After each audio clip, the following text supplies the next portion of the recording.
روایت میں آتا ہے کہ اللہ تبارک و تعالیٰ کا ارشاد ہے کہ میں اپنے بندے کے دل میں 2 خوف اور 2 امن جمع نہیں کروں گا.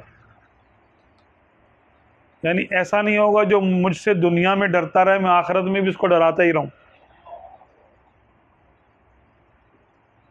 دونوں خوف ایک جگہ ایک دل میں جمع نہیں ہوں گے.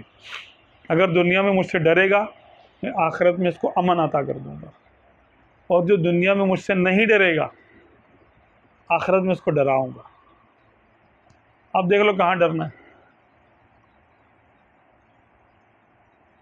آخرت میں ڈرنا ہے تو دنیا میں بے خوف ہو جاؤ، پھر جو مرضی کرو.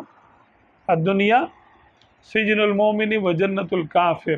دنیا مومن کے لیے قید خانہ ہے، کافر کے لیے جنت. جنت میں خوف نہیں ہوتا تو کافر کو کوئی خوف نہیں ہے.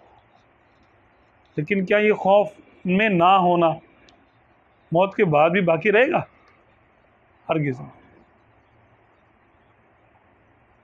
بلکہ یہ خوف میں تبدیل ہو جائے گا. اور جو اللہ سے ڈرنے والا مومن ہوگا اللہ تعالیٰ ہمیں ان میں شامل فرمائے. اللہ تعالیٰ خاشعین، قانتین، مخلصین، مخلصین، صدیقین میں ہمیں شامل فرمائے. اپنے عفو و کرم سے، اپنے فضل و کرم سے، اپنے حبیب صلی اللہ علیہ وسلم کے صدقے میں ہمیں ان لوگوں میں شامل فرمائے. دائمی طور پر ہمیں ان میں شامل کریں. اس کی خیر ہے کہ دنیا میں وہ ڈر گیا